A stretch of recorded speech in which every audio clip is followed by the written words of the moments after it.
আজি যিসকল সংবাদদাতা ইয়াত উপস্থিত আছে তেওঁলোকক মই আন্তৰিক ধন্যবাদ জ্ঞাপন কৰিছোঁ। খুব কম সময়ৰ ভিতৰতে মই এই সংবাদমেলখন পাতিবলৈ আগবাঢ়ি আহিলোঁ। আপোনালোকে গম পাইছে যোৱা ১৭ তাৰিখে BNC পেট্ৰল পাম্পৰ যিটো ঘটনা আপোনালোকৰ সংঘটিত হ'ল সেইটো আপোনালোক সকলোৱে জ্ঞাত। আপোনালোকৰ বিশেষ কোনো ক'বলগীয়া নাই, যিহেতু এইটো বস্তু তদন্ত হৈ আছে, আৰক্ষীয়ে তদন্ত কৰি আছে।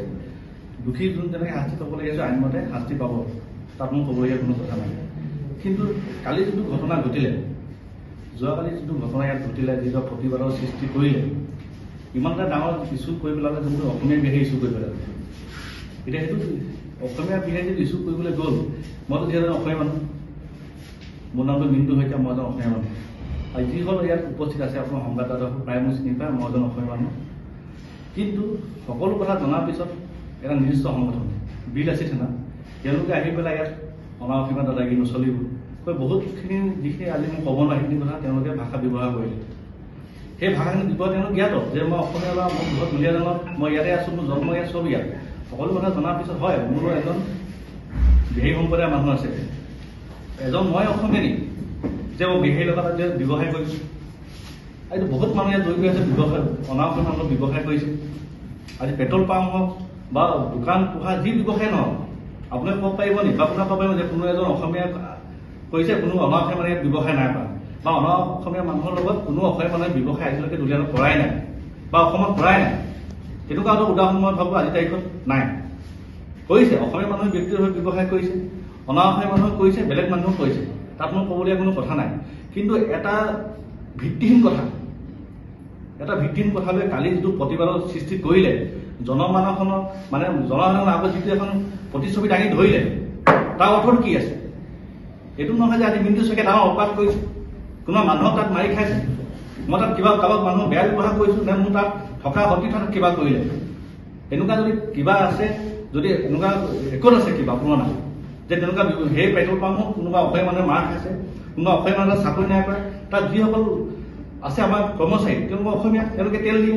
আমাৰ স্থানীয় যুৱক যুৱতী তেওঁলোকতো মই বাহিৰৰ পৰা নাই, বিহাৰী পৰা নাই কাম কৰিবলৈ, তেওঁলোক ইয়াত জন্ম, ইয়াত অসমীয়া ল'ৰা। তেনেকুৱা মানুহ থকা এটা পেট্ৰল পাম্পৰ এনেকুৱা এটা আপোনাৰ কি ক'ম মই, পৰিস্থিতি সৃষ্টি কৰিলে যে অনাঅসমীয়া পৰিস্থিতি এটা, সেইটো ভাষা ব্যৱহাৰ কৰিলে, শব্দ ব্যৱহাৰ কৰিলে। তাৰ ওপৰত মোৰ এইটো খুব আছে যে সেই সংগঠনটো আজি দুলীয়াজানত বহুত সংগঠন আছে, নাম নেজানিলেও বহুত সংগঠন আছে। তেওঁলোকে দিবলৈ আহে, কথা পাতে, কোনোবাই কিবা সহায় দিছে আমি দিওঁ, কোনোবাই বোলে আমি যাওঁ তেল 2 লিটাৰ দিওঁ, 3 লিটাৰ আমি যে পেট্ৰলটো কি দিম, পেট্ৰল দিবলৈ দিম, আমি টকা পইচাটো দিব নোৱাৰোঁ।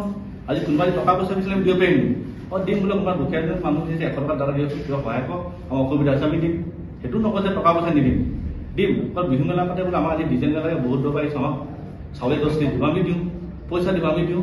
কিন্তু এখন লাখ টকা বাজেট, যেতিয়া কোটি টকা বাজেট লৈ আহিব, কওকচোন এটা পেট্ৰল ডিপোত কোটি টকা বাজেট লৈ আহিলে কিমান যুক্তিপূৰ্ণ কথা আজি তাৰিখত? এটা অসমীয়া মানুহে যে ডিপো চলাই আছো, এটা এখন কোটি টকা বাজেট লৈ বাৰে বাৰে যে আহি কয় যে আমাৰ কি হ'ব?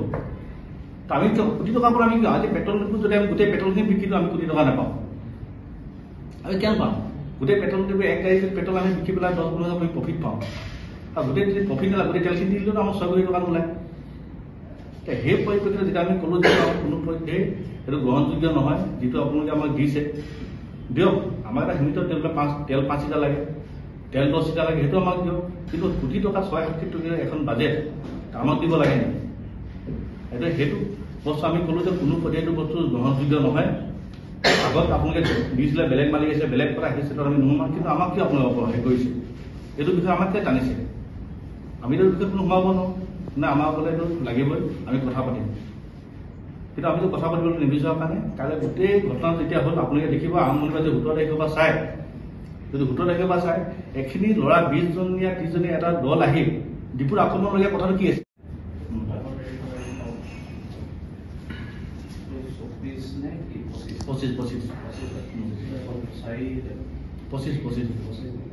কি কাৰণে বিচাৰিছিলে আপোনালোকক?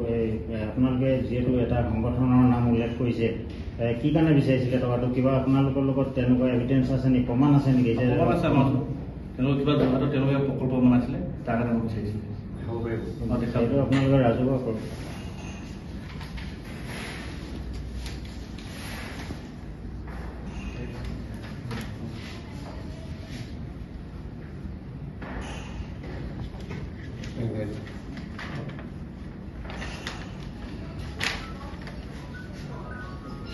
কিমান টকা আপোনালোকৰ এষ্টিমেট দিছিলে বাজেট? প্ৰায় 7 কোটি টকা।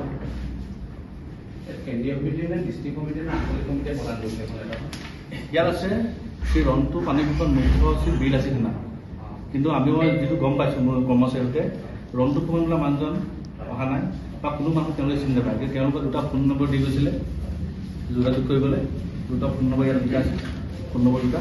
তাৰপিছত তেওঁলোকে 2বাৰ ফিজিকেলি আহিছে তাত লগ কৰিবলৈ কথা পাতিবলৈ, কিন্তু ৰন্টু পানী ফুকন আহিছে, কোন আহিছে আমাৰ হিচাপটো চিনি নাপায় ন। কয় যে কি হৈছে, মালিকে কি ক'লে, মই যিটো আপোনাক ক'লো অলপ আগত যে ইমান টকা মালিকে দিয়া কোনো সামৰ্থ্য নাই দিব লাগে। এটা পেট্ৰল ডিপু চলাই 7 কোটি টকা দিয়া, আজি ভাবিছোঁ গোটেই ভাৰতবৰ্ষতে এনেকুৱা মালিক নোলাব যে 7 কোটি টকা এটা অনুষ্ঠানত দিব পাৰিব।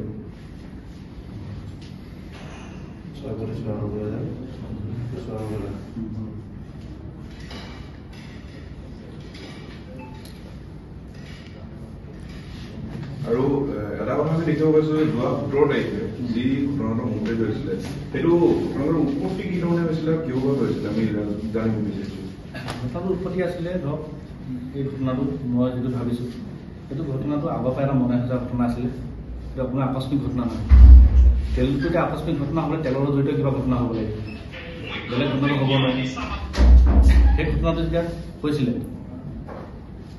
যোনটো আগৰ পুৰণা পাৰ্টি আছিলে আখে সিং, তেওঁলোকৰ নেতৃত্বত এডল তাত CCTV ফুটেজো আছে, এটা 20-30জন গ্ৰুপ এটাই আক্ৰমণ কৰিছিলে। সেই আক্ৰমণটো মনে সজা আক্ৰমণ আছিলে। সেই আক্ৰমণটো আছিলে ঠিক আছে, তেওঁলোকৰ কিবা সংঘাত আছিলে, আমাৰ লগত গ'ল, কিন্তু শেষত যিটো পৰ্যায়টো আহিলে সেই পৰ্যায়টো এতিয়া যোনটো আহিলে কালি যে ওলাইছে অল ইণ্ডিয়া BNC আৰু তেল ডিপু। অইল ইণ্ডিয়াৰ মাটিটো কেনেকৈ BNC দিলে সেইটো এটা কালি হৈছে, প্ৰতিবাদ হৈছে তাৰ অভিযোগত। কিন্তু অল ইণ্ডিয়াৰ মাটিখিনি BNC দিয়া নাই। আজি মই স্পষ্ট কৰিছোঁ, অল ইণ্ডিয়াৰ মাটি দিছে ইণ্ডিয়ান অইলত। ইণ্ডিয়ান অইলে আমাক লাইচেঞ্চ দিছে, সেই লাইচেঞ্চৰ বিনিময়ত আমি তেল আনিছোঁ, তেলৰ পইচা তেলো দিছোঁ। বাকী আমি যি আছে মাটিৰ যি ভাড়া হওক কিবা হওক আমাৰ লগত কোনো সম্পৰ্ক নাই। অল ইণ্ডিয়া আৰু IOCৰ মাজত তেওঁলোকে ডাইৰেক্ট বুজাবুজি আছে। মানুহৰ মাজত এটা ভুল প্ৰশ্ন হৈ আছে ৰাইটাইজত যে অল ইণ্ডিয়াৰ মাটিখিনি কেনেকৈ BNC দিলে, ইমান নিবনুৱা মানুহ থাকোঁতে নিবনুৱা মানুহখিনি কেনেকৈ এজন BNC দিলে। BNC অল ইণ্ডিয়া নাই, অল ইণ্ডিয়া দিছে IOC তেল বিক্ৰী কৰিবলৈ লাইচেঞ্চ দিছে, সেই লাইচেঞ্চখনে BNC দিছে। আৰু সেইটো আজিৰ ঘটনা নহয়, আজি 50 বছৰ পুৰণা তেল ডিপু, কিন্তু যোনটো বস্তুটো আহিছে নতুন কেইটা আহিছে। এটা কথা আমি চাব পাইছোঁ বিভিন্ন সংবাদত এটা বাতৰিতে ওলাই আছে যে IOCয়ে কি ধৰণে আচলতে BNC দিয়া হৈছিলে, আৰু BNC পৰৱৰ্তী সময়ত দেখা পোৱা গৈছিলে বিভিন্ন বেলেগ বেলেগ প্ৰতিষ্ঠানক 2টা প্ৰতিষ্ঠানক ইতিমধ্যে দিছে। তেওঁলোকে সেইটো কৰিব পাৰে নে নোৱাৰে? আমি IOCৰ কথা পাতিছিলোঁ, যেতিয়া ভিতৰৰ কথা হৈছিলে আমিতো ইমান ধৰক ডিপাৰ্টমেণ্টৰ ভিতৰৰ কথা নাজানো। এতিয়া IOCৰ কথা হ'লো যে এনেকুৱা ভিতৰৰ কথা সৃষ্টি হৈছে আমাৰ তেল ডিপুত দিয়াটো লৈ যে এগ্ৰিমেণ্ট কৰি বা কাৰোবাক আপুনি অথৰাইজ কৰি দিব পাৰে। তেতিয়া IOC আমি লাইচেঞ্চ দিছোঁ, লাইচেঞ্চ হ'লে কাৰোবাক অথৰাইজ কৰি চলাব পাৰে, ব্যৱসায় লেনদেন কৰিব দিবলৈ পাৰে বা সকলো স্বাস্থ্য পাম্পটোৰ কাৰণে দিব পাৰে, সেইটো কোনো তেওঁলোকৰ আপত্তি নাই। যিহেতু ইমান মোটা অংকৰ এটা আপোনালোকক আৰ্থিক সাহায্য বিচাৰি আবেদন কৰিছিলে এটা সংগঠনে, আপোনালোকে ইয়াৰ ওপৰত কিবা প্ৰশাসনক অৱগত কৰিছে নেকি বা এই বিষয়ে প্ৰশাসনক জনাইছিলে নেকি বা জনাইছে নেকি? আমিতো ইমান দিনে ভাবিছিলোঁ এইটো বস্তু যেতিয়া আমাৰ গিৰিজ আছে কাৰণেতো আমাৰ নিজৰ এটা জাতীয় সংগঠন, যদি তেওঁলোকে এটা ডিমাণ্ড দিছে থাকক, যদি আমি পাৰোঁ কিবা এটা মিলা মিছা আমি কিবা এটা দিম, কিন্তু তেওঁলোকক কথা পতা নাছিলে।